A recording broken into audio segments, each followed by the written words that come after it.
Sir आप बताएंगे आज सर किस क्लास का अध्ययन कराने वाले हैं आप? पहले तो आपको भी नमस्कार सर। आपने नई शिक्षा नीति के अंतर्गत हम जिस काम को सोच रहे थे काफी दिनों से कि भाई ऑनलाइन होना चाहिए, उसमें आपने कंट्रीब्यूशन किया और हमें ये मौका दिया कि किस प्रकार से हम अपनी वीडियो बना करके बच्चों को भेजें। और इसके पीछे का सबसे बड़ा मकसद ये है कि राष्ट्रीय शिक्षा नीति 2020 के अंतर्गत जो सेमेस्टर सिस्टम लागू हुआ है, उस सेमेस्टर सिस्टम में जिस प्रकार का एक्टिविटीज हैं, बच्चों को केवल ऑनलाइन ऑफलाइन क्लास के भरोसे उनके पाठ्यक्रम को सिलेबस को पूरा नहीं किया जा सकता। अगर स्टूडेंट्स का सिलेबस सही मायने में कंप्लीट करना है तो हमें ऑनलाइन ऑफलाइन दोनों ही माध्यमों को अपनाना होगा और उसी दिशा में हम ये कदम बढ़ा रहे हैं। और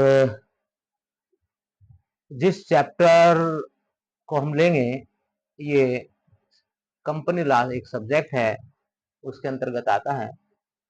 और चूंकि इस सब्जेक्ट को लेने का मेरा सबसे प्रमुख उद्देश्य यही था कि बच्चों को बिजनेस करना आना चाहिए। वैसे तो स्टूडेंट कोई भी बिजनेस सोल प्रोप्राइटरशिप या पार्टनरशिप या फिर अन्य फॉर्म में कर सकता है, लेकिन कंपनी में चूंकि एक लिमिटेड लायबिलिटी हो सकती है। अन्य जो पहले दो मैंने बताए, एकाकी व्यापार सोल प्रोप्राइटरशिप या पार्टनरशिप में, वो आमतौर से उतनी फैसिलिटी नहीं है लिमिटेड लायबिलिटी की। दूसरा यह है कि बच्चों को चूंकि सिलेबस में भी है, उनको थ्योरी के साथ साथ एक प्रैक्टिकल का भी उन्हें अंदाजा होना चाहिए कि किस प्रकार से हम संस्थाओं का रजिस्ट्रेशन कराते हैं। तो हम यहाँ पर जो चर्चा करेंगे वो चर्चा कर रहे हैं कि कंपनी का रजिस्ट्रेशन कराने के लिए हमें किन किन डॉक्यूमेंट्स की जरूरत होती है, जो इम्पोर्टेंट डॉक्यूमेंट्स है। अब किसी भी कंपनी, जॉइंट स्टॉक कंपनी, जब हम कंपनी की बात कर रहे हैं तो वो जॉइंट स्टॉक कंपनी है। जॉइंट स्टॉक कंपनी का अगर आपको रजिस्ट्रेशन कराना है, जिसको कि हम टेक्निकल लैंग्वेज में इनकॉर्पोरेशन या समामेलन के रूप में जानते हैं, उसके लिए आपको सबसे पहले अपनी कंपनी का बाकी फॉर्मेलिटी होने के बाद जो डॉक्यूमेंट तैयार करना है, वो है मेमोरेंडम ऑफ एसोसिएशन, जिसको शॉर्ट में हम एमओए के नाम से भी जानते हैं। मेमोरेंडम ऑफ एसोसिएशन में कुछ निश्चित क्लास है, वाक्य हैं, चीजें हैं, पॉइंट्स या टॉपिक्स हैं जिनको कि आपको कंप्लीट करना है। तो मेमोरेंडम एसोसिएशन, जैसा कि आप देख रहे हैं, memorandum of association is the principal document in the formation of a company. Important document है। It is also called the charter of the company. Company के चार्टर के नाम से भी इसको जाना जाता है। It contains the fundamental conditions upon which the company is allowed to be incorporated or registered. It defines, ध्यान से सुनेंगे सब। It defines the limitations of the powers of the company. Company की पावर्स को डिफाइन करता है। Memorandum की सीमाओं के बाहर जाकर के कोई भी काम आप नहीं कर सकते, अर्थात आप मीन्स कंपनी नहीं कर सकती, या कंपनी के जो भी अधिकारी वगैरह हैं वो उससे बाहर जा करके काम नहीं कर सकते। किससे? जो मेमोरेंडम में आपको दिया गया है, जो पावर्स हैं, जो आपने डिक्लेयर किया है। The purpose of memorandum is to enable the shareholders, creditors and those who deal with the company to know what is the permitted range of activities.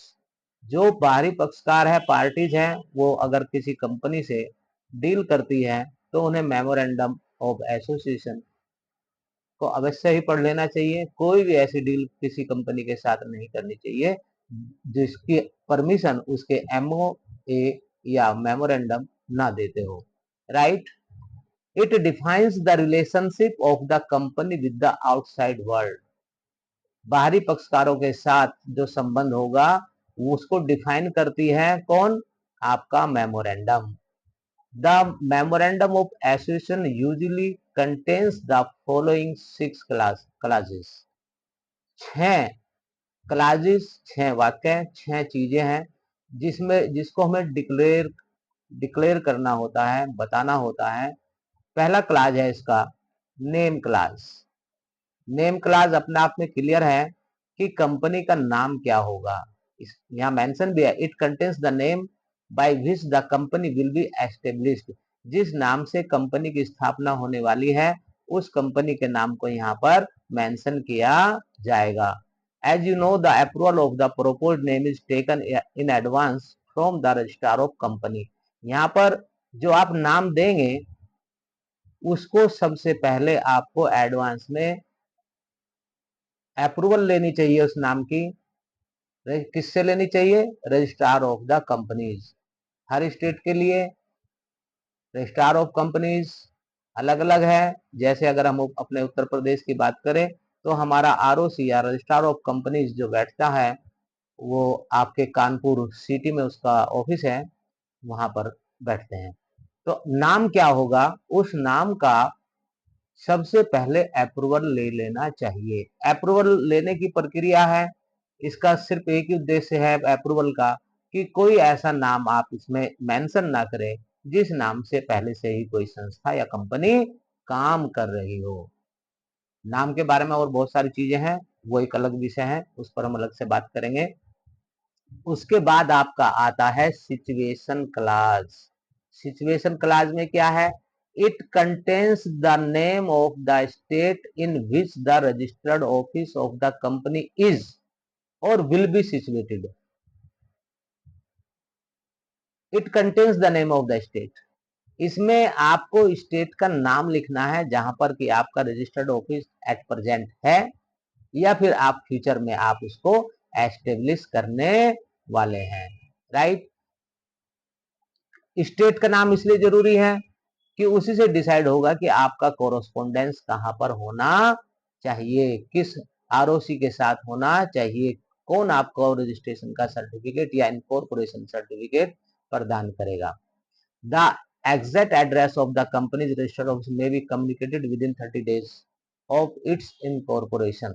30 दिन के अंदर आप जो है बता सकते हैं कि हमारी कंपनी का रजिस्टर्ड ऑफिस कहां पर होगा। थर्ड नंबर या सी पॉइंट आपका है इसमें ऑब्जेक्ट क्लास। ऑब्जेक्ट उद्देश्य, इसमें आपको ये बताना है कि हमारी कंपनी कौन सा बिजनेस करने वाली है, कंपनी के राइट्स क्या है, कौन कौन सी एक्टिविटीज करेगी, बता दो कौन कौन सी एक्टिविटीज करेगी, क्या उद्देश्य है, कौन सा बिजनेस करेगी, वो पूरा का पूरा इसमें आपको प्रिंसिपल ऑब्जेक्ट्स और जो उसके सहायक कार्य हैं, प्रिंसिपल ऑब्जेक्ट्स को या प्राइम ऑब्जेक्ट्स को, मेन ऑब्जेक्ट्स को, मेन बिजनेस को पूरा करने के लिए जो आपकी अदर क्रियाएं हैं, एक्टिविटीज हैं, वो सब यहाँ पर आपकी ऑब्जेक्ट क्लास में आएगी। फोर्थ पॉइंट पे आता है लायबिलिटी क्लास। लायबिलिटी दायित्व, it contains financial limit up to which the shareholders are liable to pay off to the outsiders on the event of the company being dissolved or closed down। Liability class में इस चीज को बताया जाता है कि company के समापन के समय या जब कंपनी क्लोज होगी, बंद हो जाएगी, उस समय अगर कंपनी को घाटा होता है तो उस घाटे की पूर्ति कौन करेगा? क्योंकि कंपनी के मालिक शेयर होल्डर्स होते हैं, तो शेयर होल्डर्स को ही उसकी पूर्ति करनी होगी घाटे की, लेकिन किस लिमिट तक, वो यहां पर मेंशन किया जाता है। कंपनी आपकी लायबिलिटी क्लास के अंतर्गत आपकी लिमिटेड बाय शेयर्स हो सकती है, लिमिटेड बाय गारंटी हो सकती है। यहां पर मेंशन किया जाना आवश्यक है कि कौन सी अनलिमिटेड है, लिमिटेड है, लिमिटेड है तो बाय शेयर्स है या फिर आप लिमिटेड बाय गारंटी।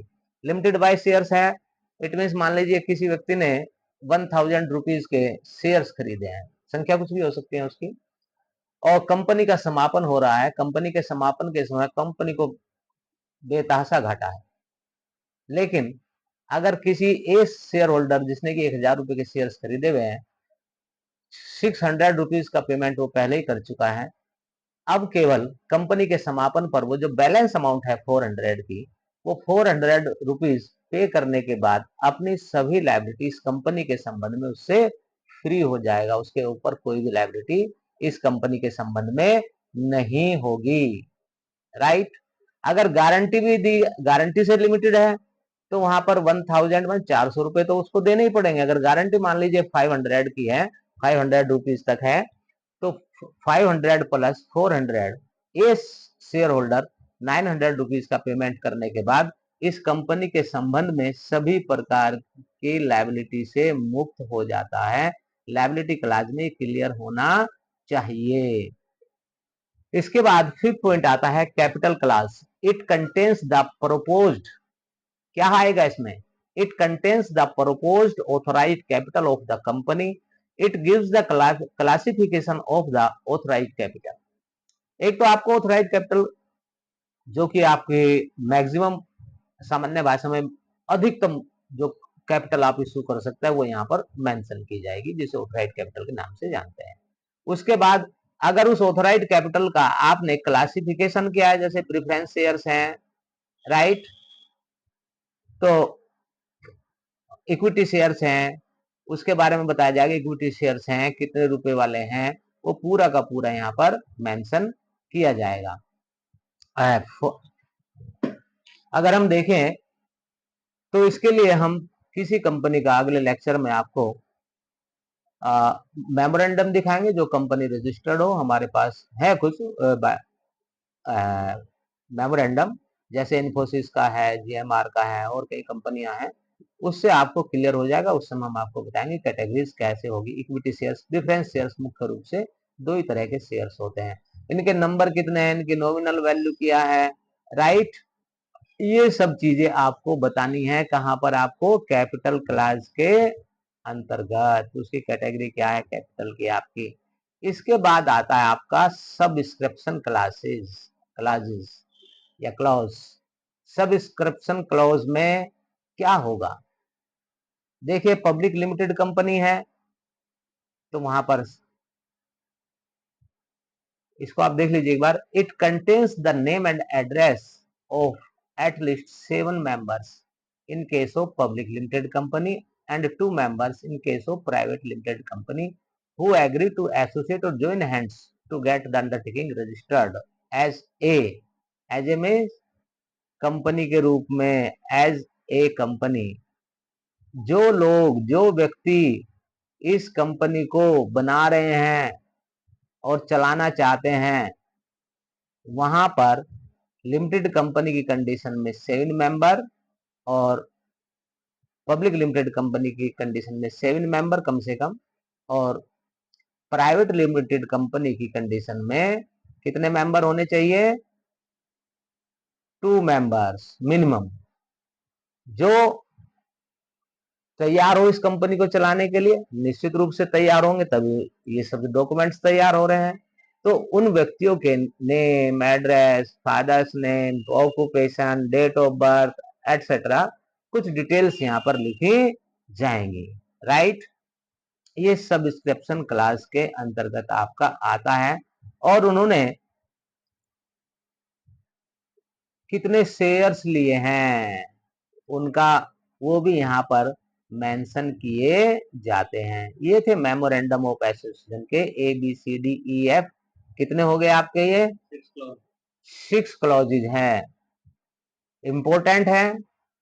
अगर आपको कोई बिजनेस करना है, रेस्पॉन्सिबिलिटी आप लिमिटेड रखना चाहते हैं, बड़ा बिजनेस करना चाहते हैं लेकिन पूंजी कम है, उधार पूंजी लेकर के काम करना चाहते हैं, और घाटे की कंडीशन में आप लॉस भी बियर नहीं कर सकते ज्यादा, तो वहां के लिए जॉइंट स्टॉक कंपनी का जो आपका कंसेप्ट है या फॉर्म ऑफ बिजनेस है, बिजनेस ऑर्गेनाइजेशन है, उन लोगों के लिए इसका स्टडी बेहद ही आवश्यक है।